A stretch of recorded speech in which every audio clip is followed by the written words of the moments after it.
McSwain. Welcome to the pod. How you doing today? Hey, good, Tanner. Thanks for having me. Awesome. I'm excited to have you here, and I'm really excited to hear about your second house hack. That's gonna be really cool. But first, we're going to talk about you yourself and your first house hack, which is the most important of all your real estate deals. So, without further ado, tell us a little about yourself and how you got started. So my wife and I moved out to Colorado Springs a year and some change ago, probably like 14 months ago or so. We were living in the Southeast and going to school there, and basically graduated from college. Kind of we were open to moving anywhere in the country, so we knew that we wanted to invest in real estate, and we wanted to move somewhere cool that also had a great market, because we knew that we were likely going to be house hacking. So kind of opened up the whole map, did a bunch of analysis, and landed on Colorado Springs, kind of based on the data, but then took some trips What out data did here. you look at? Sorry to interrupt. What data specifically about Colorado did you like? Yeah, so basically what I did was well, first off, since we knew we were going to be house hacking, we did look for states that we were interested in before I started digging into data. So we landed on Colorado just because of, it would be a great, lifestyle kind of to have, living here. But then as far as digging into the data, I grabbed average sales price for every city, and then grabbed Mhm. average rents for every city, and then just kind of sorted based on rent to price ratio. So like you've Mhm. heard of the 1% rule, that's all that is Mhm. your monthly rent divided by your purchase price. Mhm. And yeah, so Colorado Springs scored really high. There were markets that we had to, totally just cancel out because there's no way we could afford living there. And like Denver was one of them. We couldn't qualify for, moving there. But yeah, Mhm. great rent to price ratio was the main Yeah. thing. Yeah. So speaking of the 1% rule, what was it for Colorado Springs? Because it's hard to find that in Colorado. So was it close to the 1% when you were looking at it? No, No. no, no, it totally was not close, but it was higher than other cities here. So if I Mhm. remember, it was like 0.4 something. So Okay. not even close, at all. But I mean, even if you look across the country, 1% you won't find in probably like 95% of places these days, Mhm. especially with interest rates where they are, because um, well, I guess that actually wouldn't affect the 1% rule, but the way that Mhm. housing prices have gone up so much definitely affects it, right? So. Yeah. I call it more of like a 0.5% rule now. Like if you can get 0.5% or even more, then it's pretty good. Yeah, definitely. Totally agree. So what do you do full time for work? Yeah, so I'm a nuclear rocket scientist. So nuclear engineering degree is what I got, and then work for an aerospace company. Mhm. So yeah, fun day job, but my night job of real estate investing, I enjoy a little bit more. So, Mhm. How did you end up getting into that? Did you decide that when you were kind of about to go into college? yeah, okay. No one's asked me that in a long time. That's crazy. I'll kind of think about it. I guess whenever I was growing up, whatever, like I wanted to have a lot of money, and my grandma was like, "You should be an engineer," and I was like, "Oh, okay." And so I kind of like thought about that for a while, and I didn't know anyone doing nuclear engineering, and so I just kind of wanted to do something different, I guess. So that was a big part of it, really. So yeah, moved into nuclear, but then I kind of wanted to do aerospace type stuff, but I was already a Mhm. few years into nuclear, so kind of had to Mhm. find a crossing between those two, which I did, thankfully. So Okay. That's yeah, awesome. Is yeah. that kind of how I've seen like your website and stuff is like not Rocket? Is that like linked to that somehow for your real estate stuff too? Yeah. So funny thing about that. So I was trying to come up with, like a social branding, username and all that kind of stuff. And I was like, oh, like, Brandon Turner's Beardy Brandon. And then, David Green has this whole like bald thing going on. So I can't Yeah. really steal that, because I was like, oh, maybe I can be bald something. But I ended up meeting Brandon, and after talking with him, he was like, dude, like, it's not rocket science, man. Like, you totally got to incorporate that into your name somehow. I was like, oh man, that was like right under my nose the whole time. Like, he's Uh-huh. like, so yeah, we ended up, making like the Not Rocket Company, because it's not rocket science. So yeah, that's kind of like our branding around, which I'm sure we'll Didn't link you, in wasn't socials. this at like Yeah. a Bigger Pockets meetup and he needed to ride to Springs and you gave him a ride? Is So that yeah, what it was? Yeah. yeah, so, something like that. So I was just sitting at home, like I work from home, and whatever, started scrolling through social, and he posted, "Hey, can anyone drive me from Denver Airport to Springs?" And I was like, "No way, no way!" I just saw this. So reply like super quick. Yeah, and he messaged me back and was like, "Yeah, man, I'll be flying in tomorrow. Here's my flight. Come pick me up." Mhm. And I'm sure I wasn't the only one who messaged him, but Mhm. I'd kind of started building my social profile a little bit at this point, because I knew we'd want to take on investors, Mhm. at some point in the future. And so I did have like a picture on there of like me and Scott Trench, who's like the CEO of Bigger Pockets, because I Okay. met him at a meetup. And anyway, I wonder Mhm. if those kind of pictures of me being with other people that he knew kind of helped. Hmm. So definitely, big tip, work on, building up your social profile a little bit. I mean, it's helped us literally just come up with a name, if nothing else, right? But I'm sure Hmm. it'll help us in a lot more ways in the future. So Yeah. Okay, so let's go back to your story. We're jumping around all over the place there, yes. but you were deciding on Colorado. You picked Colorado Springs, and then what happened next? So yeah, so I was still in college, or me and my wife were both still in college. And yeah, so we picked Colorado Springs. We didn't have our W-2, job yet or anything. So I was wondering if lending would be a big hurdle. And it Hmm. kind of was. We ended up finding some ways around it, but kind of the gist was once I had an offer letter in hand from the company I work for now, I got the offer letter 3 months before graduation or something. I brought that to the lender and they were able to use that to qualify us as long as we were closing, near the time that I was actually starting the job. So Hmm. yeah, so started the hunt remotely. Had an investor friendly agent, right? Super, super important. Can't downplay that enough, or Hmm. upplay that enough. Definitely. Yeah, very, very important to have something like that. And also, our lender was very investment friendly, so he knew about house hacking. And Awesome. otherwise, it would have been very tough to close before graduation on a house hack, I think. So, Hmm. so if there are any college students out there that are listening to this that are interested in closing, a few months before graduation, feel free to contact me and I might be Hmm. able to help with that a little bit. But Hmm. yeah, so we started looking totally remotely. Agent was walking properties and found one that kind of hit our metrics, and then closed on it a month before graduation. We Awesome. yeah. So that was a big win, but we owned it for like a month and a half before we ever even got to see it. So it was like this whole thing, Uh-huh. like, oh man, like I definitely want to go see it, and not being able to for a month and a half was really tough, but a Uh-huh. sweet moment once we finally walked in through the door, right? Hmm. So That's crazy that you got it. You closed on it before you even graduated. A whole month before is awesome, and I did my first one a week before. So high five oh to really? that. You Yeah, know. man, let's go. Yeah. So when you were doing your online research, how did you decide like this is the area I want to do, this is the type of property I want, and all that fun stuff? Yeah, so I think there's kind of a lesson there. So I think I put too much preparation into some of this. So I went through and analyzed, I mean, a big analysis guy, right? So went through and Hmm. analyzed every zip code, and I think I narrowed it down to like three or four that I was like really interested in. And so I set up my filters based on that. And the inventory was just so low that nothing was like coming across my plate that actually made sense. So I ended up just totally throwing that zip code, analysis I did out the window and just opened it to the Springs as a whole. Because Hmm. even then, there's only like a handful of properties that at the time, and probably still now, that are getting posted per day. Like it's enough to where you can look at them if you have some Yeah. filters in place. Hmm. So I was trying to save myself from having too many properties, but that was not an issue. Um, yeah, so open up to the whole Springs and really just had some filters like we wanted to use a rent by room strategy, which we can talk about in a bit. But so how to Hmm. filter for like a certain number of bedrooms and certain size. Um, and yeah, after it wasn't even that long, like 2 or 3 weeks, one came across our plate that we offered on, and we had a couple of failed offers because it was April 2022, like absolute peak of the market. Hmm. Um, but yeah, and there was a little bit of competition on this one too, but ended up going a good bit over. But yeah, we won it, and so we were happy. So Hmm. Awesome. yeah, And so was your I is it fiance or wife now? Did you guys have the wedding? we have had the wedding. Yes, Awesome. Congrats. thank you. So was she on board from the beginning of doing the house hack in real estate in general? So yes, although that's I think pretty uncommon. I think I got kind of lucky with this, but yeah, we were on our first date, three years ago or something, and she Mhm. mentioned that she wanted to invest in real estate, and I was like, oh my goodness, no way. No way, this is true. And yeah, I think it was just because she has an aunt and uncle that are big investors in Wisconsin, so she'd kind of been around it. Mhm. Um, Not that she had really studied up on it, like I'd been studying for 4 or 5 years. She just knew that that's something that she wanted to do, and I definitely wanted to do it. I've been studying like all throughout college, how to invest in real estate and stuff.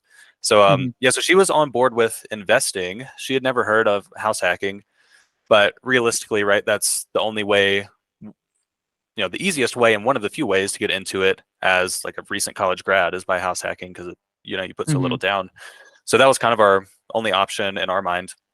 And so I brought it up to her, and I don't remember if she was like super on board at first, but I remember her only stipulation was that she did not want to see the tenants. Mhm. So that made for an interesting situation when looking for properties. That immediately alienated a lot of properties because we had to have some separate entrance, some separate space that we could have separate from everyone else. So as long as that criteria was met, she was on board with house hacking. Hmm. Yeah. Awesome. So tell us about the layout and how this worked out to where it was separate for the house hack. Yeah, yeah. So it definitely was separate. I posed some options to her that were not, although I knew that was against her wishes, and she shot them down pretty quickly. So, yeah, we did find something that was separatable. Is what I'll say. And yeah, so the property was a 5-3, or it is a 5-3. Um, so yeah, so like I said, we're doing rent by room, so we wanted many bedrooms. So 5 was Hmm. good enough for us as far as the numbers go. Basically, the main level has 3 bedrooms for tenants, 2 bathrooms, living room, and kitchen. So all that they need up there. And then whenever you come through the garage, if you enter the house that way, there was the stairs that shot straight downstairs, which is where we were going to occupy. And if we just put one door up past the stairs, then all of a sudden, Hmm. that's its own separate entrance. People from the house can't go down. Hmm. We can't get into their unit, unless we went through the front door. Hmm. Um, yeah, so that's how it was separated. Literally just one door. Probably 100 bucks or something. Hmm. Um, Awesome. yeah, yeah. And then so downstairs we had 2 beds, a bath, a living room, and a huge utility room that was unnecessarily large. So we put a kitchenette in there, just kind of ourselves, just Okay. nothing crazy. So all of a sudden it was, a its own like 2 bed, 1 bath unit down there. Hmm. So you That basically was created a duplex inside of it, yes. Yeah, essentially. Yeah. essentially, Mhm. yes. Yeah, not legally, but Yeah. essentially that's what it is. Uh-huh. And so yeah, so that's how we lived with it there. I mean, it was bigger than any college apartment we'd ever had. I mean, it was an upgrade, although there were people living above us. It was still a very nice space for us to live. Yeah. Hmm. So what did they have their own laundry upstairs? Yeah. So that was the one catch. Fortunately, I think we found a pretty good solution for it. So, like I said, my wife Hmm. didn't want to see anybody. The one exception was the laundry was in the basement. So whenever they're doing laundry, we would see them. But the solution we Hmm. came up with, we put electronic locks on everyone's bedroom doors and the front door and all of that, so that we can remotely change locks when people move out. And so we put one on that door that leads down to the basement. And since it was smart, we could set it to only use their only accept their code during certain times. So Hmm. we set everyone up for like a 3-hour laundry window every week. And so they Okay. knew that, yeah, they were allowed to go down then. It was in our Hmm. calendar, so we knew that they would be coming down them Hmm. at that time. So we weren't surprised if we saw them, but didn't have to see Yeah. them down there all the time. Uh-huh. Yeah, that works out really well. And did you think of that beforehand, or how did you get the idea to be like, oh, let's just put a code, give it to them, and kind of schedule it out that way? Yeah, it wasn't an idea that I got from anyone else. I remember I was in a mastermind group at the time, and asked them kind of this question. They're like, oh, well, you could put a wall up, and all this kind of stuff to kind of separate the laundry a little bit. But that was stuff I knew I would just tear down whenever we left. So I don't Hmm. know exactly what sparked it, but probably just whenever we got the locks to put on their bedroom, it was like, oh, you can Hmm. set a timed, certain time code. So it just kind Yeah. of came from there, I think. Yeah. Uh-huh. Dang, you're making trends in house hacking now. That's There we really, really go. good. Yeah, yeah. Did you do any other like rehab type stuff since you didn't want to put up any large walls for it since you were going to move out? Did you do Mhm. anything else like that, or was it kind of just move in ready, good to go, Yeah. put the So door on, and Yeah, so this house was totally turnkey. In fact, I'm pretty sure we bought it from a flipper. So Mhm. it was, brand new, everything. It's like a 69 build or something. So it's old, but everything was brand new, water heater, appliances, all that kind of stuff. Mhm. So totally turnkey. Different, a little Mhm. bit different than our strategy going forward, but it was nice for a first acquisition to have everything turnkey, because I don't know that I had the confidence. Well, I didn't have the know-how to do it myself for sure, but I don't know that I had the confidence to go find contractors at that point, or even know what questions to ask, really, just because I hadn't been in the Mhm. game at all. So it was good for a first try. Mhm. Gotcha. Would you recommend that to other first-time house hackers? I would, Mhm. although it is tougher to make the numbers work, a year later because of interest rates. Buying something turnkey is a Mhm. little tougher. Like, we couldn't find anything turnkey this go Mhm. round. Oh, Um, okay. but there are pros to that, I think, which maybe we'll get into later. But Yeah. Um, Talk to us really quickly about how you found those tenants to live upstairs and what that process was like. yeah, so basically we just post those. bedrooms on many, many websites. I have a full list if anyone wanted to ask, but some of them, the most popular ones, Facebook Marketplace, right? Um, Roomies.com, Roomster.com, and some of them you have to pay for. But I Hmm. mean, it totally I've outweighs, actually seen your listings on like really, Roomies or really. Roomster before. Yeah, when I've been posting mine, I saw it and I'm like, this has to be Miller's. By the way, Yeah. we've talked about it before. I'm like, I know this is. Oh, totally. Yeah. Well, I mean, yeah, definitely try to have, high quality listings and all that because I mean, there are a lot of people, posting on there. But maybe one pro tip I can give on it if I were to give one, whenever you have one rent by room, right? We had 3 tenants, so we would have all 3 bedrooms posted individually. And now we have 2 houses with a total of like 9 tenants. And so anytime Hmm. that we make a listing, say like we have 3 active, when someone messages us back, we message them and say, oh, hey, whatever. And then we say, we have this room, and this room. So no matter which room they end up clicking on, they get Hmm. exposure to all of your rooms, at least Okay, that way. that's And nice. maybe Hmm. one location resonates more with them than the other. So yeah, maybe that's one good tip for folks. Yeah. Hmm. Yeah, I like that one. That is really good because they could change their mind, be like, oh yeah, I want this one, and then you still get a tenant and a slot filled as well. Yeah. Yep. So last couple questions on the house hack for your first one, then we'll kind of go into your next one. What was the biggest challenge that you faced in it?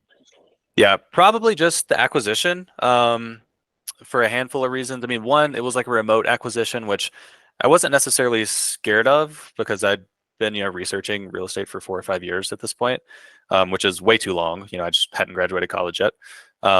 Like in fact, whenever we closed, I told my stepdad that we just bought a property, and he's like, "Dang, son, you didn't even go see it in person?" I'm like, "No," and he's like, "Oh, I just don't understand that."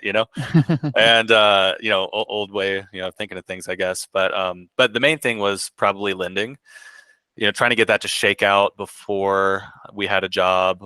She didn't even have a job offer yet. It was literally just my income. So kind of scraping in as far Hmm. as qualifying. That was Hmm. probably the toughest part. Acquisition was a breeze as long as you come into it with a mindset that you need to set up systems because you're going to have a lot of tenants, a lot of volume. Um, Hmm. so as long as you come up with the mindset that you'll be, you need to set a system up that's repeatable, then it's not too bad. Yeah. Hmm. And so, how do the numbers look like now since you moved out of it? And are you keeping it rent by the room, or what's that process like? Yeah, so we moved out a handful of months ago, and basically we took that door down, and now it's a 5.53 again. Yeah, and we tracked our numbers like super meticulously, so I know exactly what it made, and it was very good. Hmm. So yeah, if you don't mind me sharing some of those numbers. Yeah, go for it. So yeah, so kind of the way I like to think of things, there's four, and you probably heard this elsewhere, but there's 4 ways I like to think of wealth generators in real estate. So, and I'll kind of define each of them real quick. So there's Hmm. cash flow, right? That's the common one that everyone knows. That's, your rents come in and your expenses go out, and that's, there's a certain amount left in your bank account at the end of, the month or the end of the year. So that's one that everyone goes for. And then there's Hmm. appreciation. So there's that kind of breaks into like forced appreciation and then natural appreciation. So forced, if we were to do a rehab on this house, it would be worth more. Awesome. Appreciation, natural appreciation. Naturally, the Colorado market has gone up like 4.5% per year over the last 25 years, I think. So great, it goes up a little bit just because more people move here. Hmm. The third one, loan pay down. So every month your tenants are paying you money, and that's paying down the mortgage. So you're building some equity that way. And then lastly, tax benefits, which are a little bit more hidden or elusive. But basically that's just, the way I calculate it based on the depreciation of your property, you save a certain amount in taxes every year. Hmm. Um, so those are the ways that I break it down, but our actual numbers. So as far as cash flow goes, this does assume that we were renting out the rooms my wife and I were in, the 2 bedrooms Hmm. down there, Hmm. because we would be paying rent elsewhere. So I think that's a reasonable way Yeah. to think of cash flow. Hmm. So assuming that we made $7,200 last year, Okay. or the Okay. first year. So this was like April to December or something. So not even a full year. Okay. Yeah. Okay. That's And really good. so yeah. So that was awesome. Like if you divide that by our, all-in costs, the cash that we invested, which was like 37K, it's like a Okay. 20% cash on cash. So that's, Awesome. yeah, so that's killing it. Better than you get in the Hmm. stock market, right? Hmm. Um, Appreciation was negative 5,000. So the house decreased in value over the year that we owned Hmm. it. Loan pay down was about 5,000. So that kind of offset the Uh-huh. appreciation. And then tax Yeah. benefits were like $500. So Nothing Okay. crazy. All in all, we made Yeah. about 8 grand, which is like 21% return. So we'll take it. Yeah, which is awesome for a first house hack as well. So congrats. Yeah, yeah. So that's just something like maybe you could kind of expect for a turnkey property, right? Just for folks out there. Hmm. So, Yeah. And so all these rooms are rented out long-term rentals. Do you furnish them at all? oh, yeah, great question. So, yeah, so as far as the rent by rooms situation goes, yeah, they're all rented out. And we furnish shared areas, but we do not Hmm. furnish bedrooms. Okay. So we even provide, it's basically an Airbnb minus the bedrooms. So we, Hmm. pots and pans, trash bags, all that. We provide anything that they may worry about. Like we have a cleaner come through and Hmm. lawn maintenance and all that. Yeah, Okay. the private bedrooms are not furnished, which through a quick like study I did online, just like looking at rental rates and stuff, it looked like you don't get much more for it being furnished, and I didn't think it weighed Hmm. out for us. So, Yeah. Um, is this for like long-term furnished versus long-term unfurnished, or like mid-term furnished versus long-term unfurnished? How was that comparison done? oh yeah, yeah. So it was on websites like Roomies and Roomster, which I assumed were long term, furnished and unfurnished Yeah. properties. So like in our case, there's Mhm. 6 month leases, Okay. and then they go on from there. Hmm. But yeah, so based on that study, the rents were nearly the same, Hmm. Okay. regardless of furnishing or not. And when Hmm. you have to furnish 5 bedrooms, that's like a lot of upfront cost, Yeah. right? So Uh-huh. Did you ever think of furnishing it and doing like midterm or short-term rentals to try and get more cash flow from them?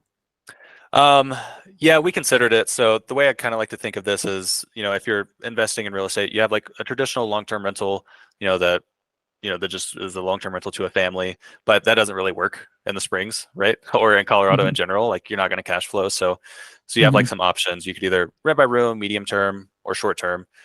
We kind of threw short term out the window real quick just because of the laws in the Springs. So Hmm. Tanner knows more about this, than I do. But as an owner occupant, you can short term, no problem. But when you leave, you might have an issue, legally Yeah. with it. So yeah, so Hmm. we threw that out the window immediately.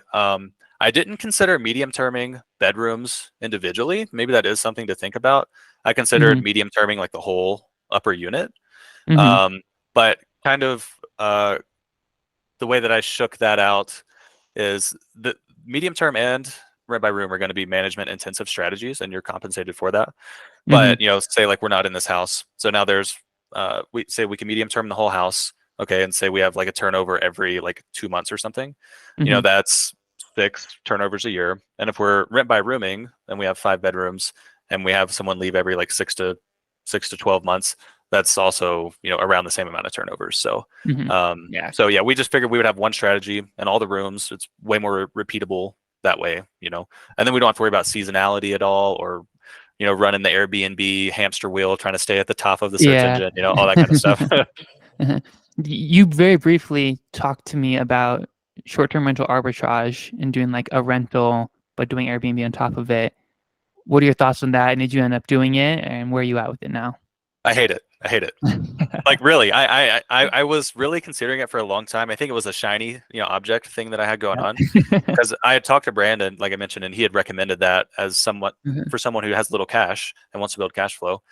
Um, Mhm. but yeah, the way that the short term market is now, well, I've always been kind of scared of short term anyway because of regulations. But Mhm. especially now with potentially lower demand, just due to like financial potential distress, just with the way the economy is, and then also like really high supply. I didn't want to get into short term for that reason. And it's not a no cash way to get in. It was still going to cost us Mhm. 15 or 20 grand to Mhm. furnish and pay security deposit and first month's rent and all of that. Yeah. So we ended up just dumping that into a house hack instead with a Mhm. strategy we've proven, right? Mhm. All right. So house hack number two. That's what you Yes. decided on. Let's hear it. How'd you save for it, and how'd you find it? Yeah. So saving for it, my wife and I save a good bit of our income. So I think if you want financial independence early, which we do, Mhm.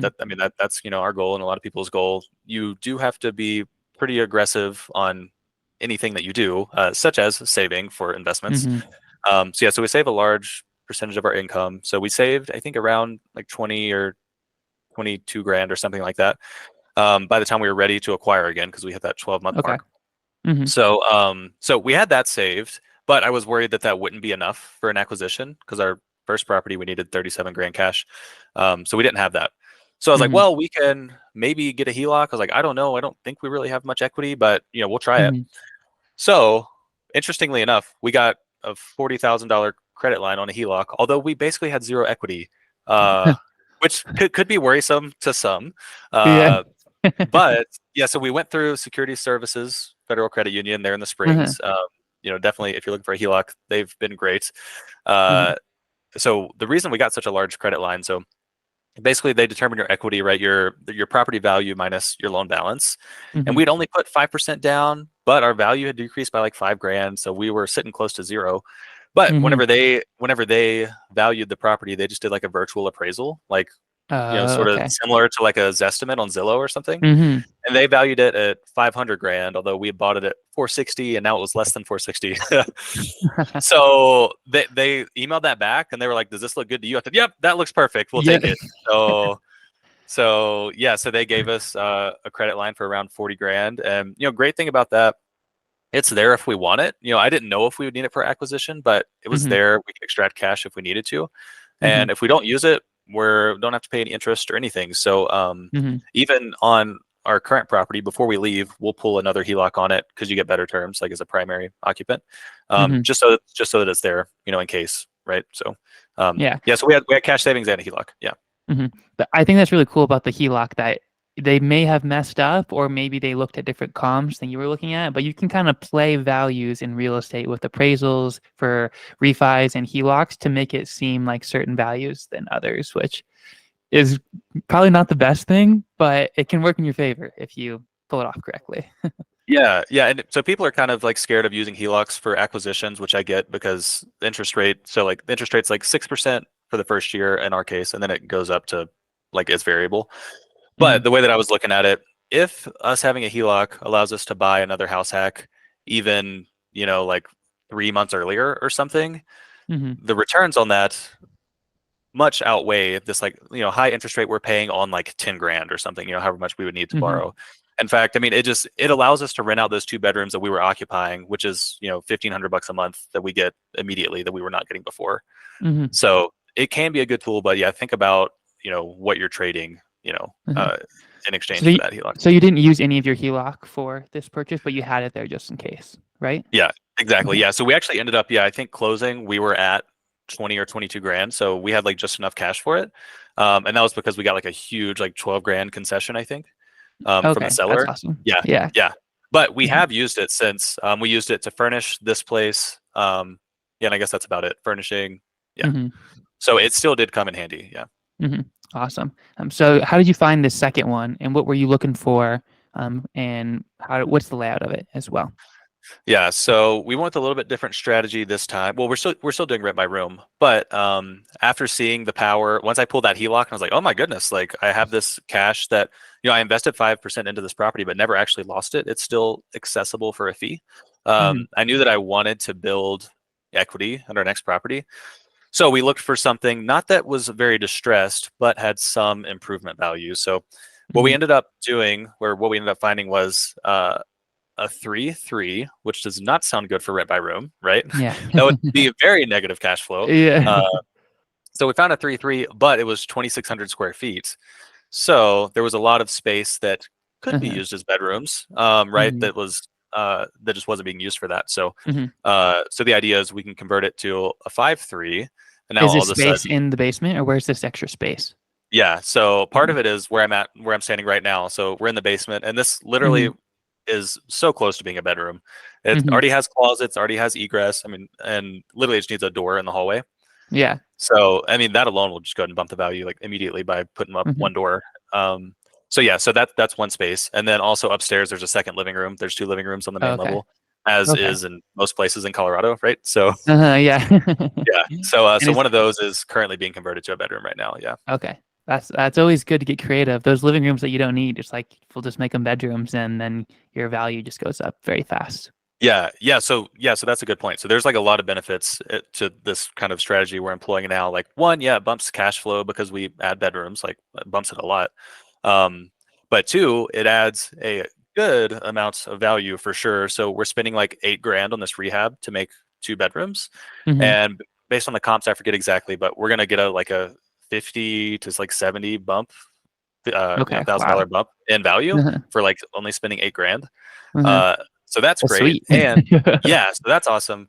but also we're in like a higher interest rate environment right now, so cash flow is harder to come by. And one Hmm. reason we were able to cash flow or project that we can cash flow in this property is because it also cost a lot less than our last property because it was only a Hmm. 3 bed instead of a Okay. 6. So many Hmm. benefits to this. Yes. Yeah.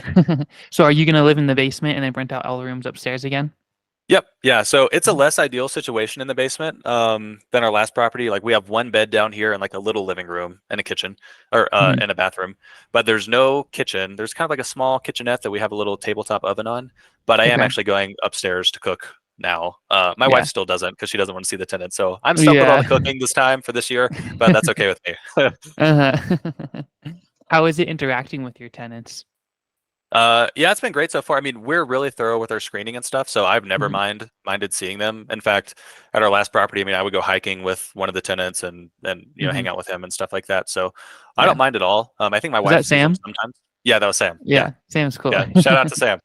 Yeah, it's always uh, awesome when a tenant ends up becoming a friend. And once I moved out for one of my house hacks, and he actually bought his own place and started house hacking as well, then we became better friends after that, which is crazy yeah, to think. yeah. Super similar situation for us. So I met Sam before we even bought our first property on Bigger Pockets, and then Mhm. something happened. He ended up draining his cash reserves due to like a medical thing or a car accident, and so he Mhm. couldn't purchase his own property anymore. So he's like, "Hey, do you have a room for rent?" I'm like, "Heck yeah, man!" So there Yeah, you go. that's awesome. Yeah, Um, so what's your like exit strategy for this one? yeah, same idea. I mean, we're just gonna keep rinsing and repeating the house hacks. So uh, one thing I should mention. Moving from one house hack to two house hacks, I don't know about your experience, Tanner, but it was very difficult personally for us. So, Uh-huh. especially with like the rent by room strategy, we went from having, one property where 3/5 of it is rented to having Mhm. two properties where 3/9 of it is rented. Yeah. So now we're carrying two mortgages with barely only, a little bit of the other house rented. So it's been a couple of months of us working on getting the occupancy up and stuff like that. Mhm. Um, just now, like literally 5 minutes before this podcast, we got our ninth room rented. Okay. So Yeah, so there they you are go. all yeah, so they are all rented now, but just beware going from one to two is kind of tough. But Uh-huh. yeah, going from two to three will be easier because now your percentages on that are looking even better, and then four to five. So Mhm. so we're gonna keep rinsing and repeating the house hack with the rent by rooms, but we are looking to do more volume than that. So we are looking to actually buy, non-owner occupant investment properties now that we would Mhm. rent by room. We already have the systems, we know the strategy. We have a good strategy for it that we've proven and have the Mhm. numbers for and stuff. So right now what we're doing is looking for capital partners to pay for acquisition, and then we would find the properties, close the properties, manage the rehabs, manage the tenants, and actually provide like passive cash flow to this investor. Mhm. Uh, in a market where if you even break even on cash flow, like you're killing it, on day one. Yeah. So able to provide that and value add to the property. Anyway, great benefits for them, and then of course we get to expand more. So Uh-huh. that's the Yeah. future for us. Yeah, yeah. Mhm.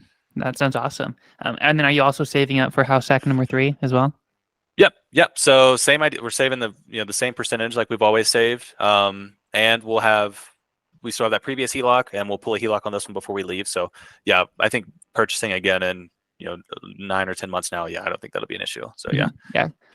Yeah. Before we get to our last question that I'll ask you, about moving from house hack to house hack, I did have a difficult time going from one to the other, but I had 0 tenants in mind because my Ooh. roommate bought his own property the same time I bought my property. So it was no one in there, and I quickly cleaned it and found a tenant within 3 weeks. So it Oh wasn't my too goodness. bad, and he rented out the whole place, and he's actually looking to buy his property now as well. So it worked out really well. The only other trouble I had was mail. Did you have a situation with like mail going to wrong places? Uh, you mean like, as far as like my mail still going to the old property and stuff like that? Yeah. Uh-huh. Yeah, it still does. I set up the forwarding and Mhm. whatever, but nothing too important. I've gone by, to pick up mail every once in a while, and it's just all Mhm. been junk, thankfully. So, Yeah. I've had some important stuff go there oh, before, and then I just feel bad because the tenants get they don't get mad, but they just seem irritated because they're like, "Oh, your mail is here," and they text me. I'm like, "Oh, so sorry, man. Like, I didn't. Oh, I told them to forward it, and like, I don't know." But yeah. that's the Well, I don't think situation I've had with it. yeah, I don't But think that really mattered in our case because we already have 5 tenants there. Like all sorts of yeah, mail is going there, so they just have yeah, their pile, and then there's the rest pile. So yeah, mine was just in that other pile somewhere. Yeah. yeah. Okay, last question for you is what motivational advice or quote do you have for other house hackers out there that you've benefited on in your real estate journey so far? Yeah. Yeah. So this isn't even necessarily a house hack or real estate advice, but it's just kind of a work-life balance Hmm. advice, which I think is super important because I have struggled with, kicking work to the side for life at some points. So, yeah, so I was reading the One Thing by Gary Keller, and he had this quote in there that was from some former CEO of Coca-Cola. But anyway, it Hmm. was like kind of like a story, but kind of the gist of it is that, he says that there's basically five balls in life. And one of them is made of rubber, and that is work. But the other ones, which are family, health, friends, and spirit, or was what he called them, are Hmm. made of glass. So he's like, so imagine you can juggle all of these balls, and maybe you're doing great, but at some point you're going to drop something. He's like, just make sure if there's something that you drop, it is work because that one will bounce. You Hmm. can pick it back up and keep going at any point. Whereas these other ones, your family and your friends, and your health, like maybe most important, if you drop them, they'll chip, they'll shatter something. When you pick them back up, it won't be the same again. So, so Hmm. that's something I'm kind of trying to live by is having a more balanced life, and making room for all the important things and Hmm. dropping things that maybe are less Yeah. important. Which, if Uh-huh. anything, it would be work, right? They So, work. Yeah. That's an awesome quote. I haven't heard that one before, and I loved it. That yeah, was awesome. yeah, I'm gonna start telling people that. yeah, man. Well, awesome. Thank you so much, Miller, for coming. If anyone has any questions and wants to reach out to you, where could they find you? Yeah, yeah. If anyone's interested in discussing house hacking, potentially investing, you can check out my Instagram. So that's at my name, MillerMCSWAIN. So that's Miller McSwain. Yeah, feel free to go there. We document kind of our house hack journey on there. And there's a link to my website on there too, which feel free to go to. We actually have our real time numbers for all of our properties. So like you can see how we cash flowed, last year, this year, Hmm. all that kind of stuff on there. So yeah, feel free to Hmm. go check it out and DM me on Instagram. Awesome. Thank you so much, Miller. And for everyone else, remember it's not rocket science. It's just real estate. It's really easy. That's right, man. See ya.